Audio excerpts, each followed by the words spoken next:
The sun bled orange across the sky as Elias, a wealthy landowner, prepared for a long journey.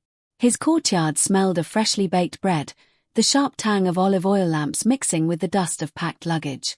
Birds hopped along the stone wall, unbothered by the bustle of servants tying ropes and tightening leather satchels. Among the crowd stood 3 young men, each with calloused hands and tired eyes. They were not strangers. They had worked in Elias's household for years. He knew their strengths, their tempers, their fears. And now, as he prepared to leave, he called them forward. To Baruch, the eldest with steady shoulders and a cautious heart, Elias placed 5 heavy bags of silver coins. The weight clinked in Baruch's arms, startling him. His throat tightened. He knew what such wealth meant: opportunity, yes, but also danger. To Uriel, younger, sharp-eyed and restless, Elias gave 2 bags. Uriel's fingers twitched with eagerness as he accepted them, his mind already racing with schemes, with what doors he might unlock. To Simeon, the youngest, quiet and withdrawn, Elias gave 1 bag. The leather pouch seemed to burn in Simeon's palms. He shifted uncomfortably. 1 was smaller than 5 or even 2, but still, it was more money than he had ever held. His stomach knotted with fear. "Take care of these," Elias said, his voice like the wind before a storm, gentle yet commanding. "When I return, I will see what has become of what I placed in your hands." And with that, he was gone, his caravan disappearing into the shimmering horizon. The courtyard emptied, but Simeon stood frozen. Dust swirled at his feet. His companions moved quickly, Baruch marching toward the marketplace, Uriel calling to traders at the city gate. They had plans, energy, vision. But Simeon. His chest tightened like a vice. He imagined thieves watching him, ready to snatch the coins. He imagined failing in business, making a fool of himself, losing everything. The silver no longer felt like opportunity. It felt like chains. 4 days, he wandered the edge of town, clutching the pouch to his chest.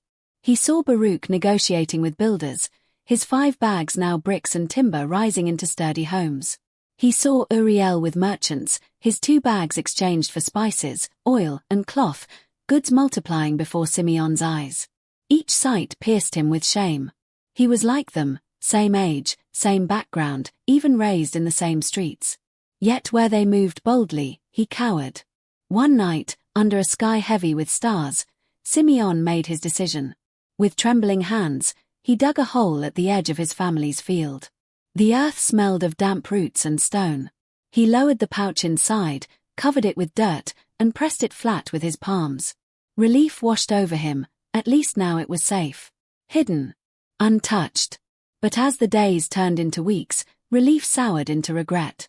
While others grew, Simeon merely waited. Fear became his companion. Months later, the sound of trumpets echoed through the valley. Elias had returned. The household stirred with excitement and dread. Baruch came first, sweat streaking his brow but pride in his eyes. "Master," he said, bowing low, "you gave me 5 bags of silver. I traded, I built, I risked, and now I return 10. Elias's eyes softened with joy. "Well done, Baruch. You were faithful with much. You will be trusted with more."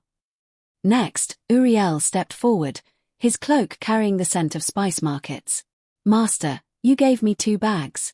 I worked them, and now I bring 4. Elias clapped his shoulder. "Well done, Uriel. You too will share in my joy." Then Simeon came. His heart pounded so hard he feared it would betray him. His hands shook as he carried the same pouch he had been given. Dirt still clung to the leather, betraying his secret. "Master," he whispered, voice cracking. "I knew you were a hard man, reaping where you did not sow. I was afraid. So I hid your silver in the ground. Here, it is yours, safe." The courtyard fell silent. Only the creak of rope and the distant cry of a hawk filled the air. Elias's face darkened, not with fury, but with deep sorrow. "Simeon," he said quietly, "you knew my trust in you. And yet, you let fear bury what could have grown." Simeon's throat burned. His knees threatened to give way. He wanted to cry out that he was like Baruch and Uriel, that he had grown up alongside them, that he too bore the calluses of work and the scars of survival. But the truth pressed in on him. They had chosen courage, while he had chosen fear.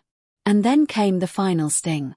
Elias turned to the others and said, "Take what he has and give it to Baruch, who dared to risk for more." The pouch was lifted from Simeon's hands. It was as if the earth beneath him cracked open. He was left with empty palms, his chest hollow. That night, Simeon walked alone through the streets, the world loud with celebration he could not join. His fear had promised safety but delivered only loss. And he realized, sometimes the greatest risk is not trying at all.